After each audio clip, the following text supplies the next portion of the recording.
Hello सांग मैंने आपण मानक मो नुआ चैनल नुआ YouTube channel mental boy farming को स्वागत। आज मो फार्म रे किछि कुकुड़ा सेल करबा पई व्यापारी को डाकिछि। आपण माने देखि पारुथिबे एबे आसी पहुंची जाइछंती कुकुड़ा लिफ्टिंग गाड़ी फार्म रु एबे कुकुड़ा धरिकी दिया होउछि। मो सहित आउ जणे पाख घर लोक साथ दउछंती कुकुड़ा धरिबा को वेट करबा पई व्यापारी को। मो कलर बर्ड फार्मिंग एबे वेट होबो 10 पीस लेखे। वेट कुकुड़ार एवरेज वेट आसुची पाखापाखि 2 केजी। बहुत समय धरी चली देखु सांग माने आज फार्म रु मिनिमम कुकुड़ा सेल भाबुची 300 पीस कुकुड़ा सेल होबो। आपण माने देखि पारुथबे जे कि फार्म को लिफ्टिंग चली देखंतु। मो सांगरे आउ जने भाई जो आसी कुकुड़ा 5 पीस लेके देउछंती। मु भी तांको सहित तांको हेल्प करूची कुकुड़ा धरिबारे ये करिबारे लिफ्टिंग करिबारे। देखिबा ये वेट पाखापाखि केते आसुची देखिबा सांग माने पाखापाखि 19 किलो 600 ए 10 टी कुकुड़ा आसिला माने पाखापाखि किले 960 ग्राम वेट आसुची एवरेज गोटे कुकुड़ार देखि पारुथिबे। पाखापाखि एबे पर्यंत कुकुड़ा वेट सरिलाणी मिनिमम 150 पीस आहुरी 150 पीस बाकी अच्छी जे कि आमे धरी चलचु।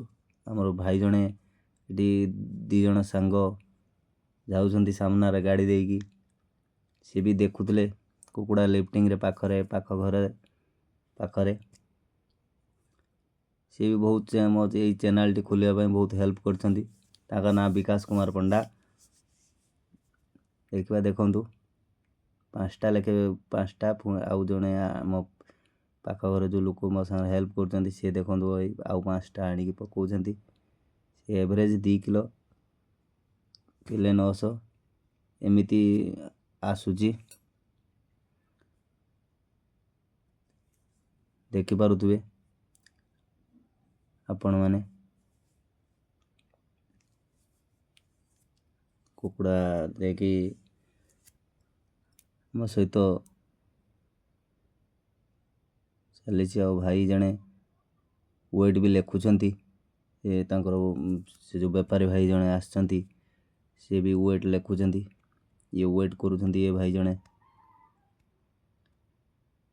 देखि पारुथबे आपण फार्म भी देखि पारुथबे टिके दूर रे अछि रास्ता फार्म गोटे वर्षा जो कादो होइतबारु गाड़ी भितर को जाई पारि नाही जे कि रोड ऊपर गाड़ी रही तेबा कि धरिकी कुकुड़ा आनिकी दबा को पड़ुची टिके कष्ट होउची।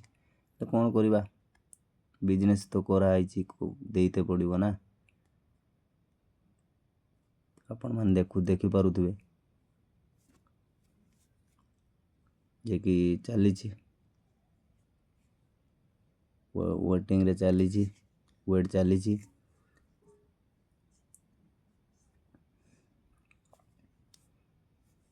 जी 5टा करिक आमे 2 जण नै आसी वेट करूछु।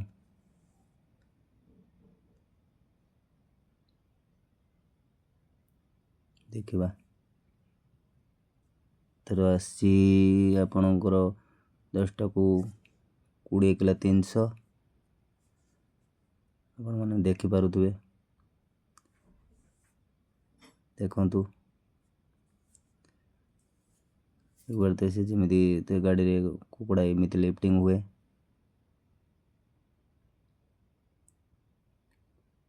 भाई ना बहुत ये करूछंती ଆମେ କୁକୁଡ଼ା ଧରିବାରେ ବି ବ୍ୟସ୍ତ ଅଛୁ। ତା ଭିତରେ ଭାଇ ଏଠି ୱେଟ୍ କରିକି କୁକୁଡ଼ା ଗାଡ଼ିରୁ ରଖି ଚାଲିଛନ୍ତି। ଦେଖନ୍ତୁ ଆଉ ଏବେ ଆଉ ଅଳ୍ପ କିଛି କୁକୁଡ଼ା ବାକି ଅଛି। ଆଉ 50 ପିସ୍ ହେଲେ ଆମର ହେଇଯିବ 300 ପିସ୍ ହେଇଯିବ ଆଜି। ଆଉ ଅଳ୍ପ କିଛି କୁକୁଡ଼ା ବାକି ଅଛି। ଆପଣମାନଙ୍କୁ ଦେଖେଇବି ଲାଷ୍ଟରେ କେତେ ଗଲେ କୁକୁଡ଼ା। ଆପଣମାନେ ଭିଡ଼ିଓ ଦେଖୁଥିବେ, ମୋ ଚ୍ୟାନେଲକୁ ଲାଇକ୍ ସବସ୍କ୍ରାଇବ୍ ସେୟାର କରିବେ। ଦେଖନ୍ତୁ ମା ଆସୁଛନ୍ତି। ମା ଦେଖିବା ପାଇଁ କେତେ କୁକୁଡ଼ା ଗଲା। ଦେଖିପାରୁଥିବେ ମା ଆସୁଛନ୍ତି ଦେଖିବା ପାଇଁ ଫାର୍ମକୁ କେତେ କୁକୁଡ଼ା ଗଲା। ମା ଆସି ଦେଖୁଛନ୍ତି, ଆପଣମାନେ ତ ଦେଖିପାରୁଥିବେ।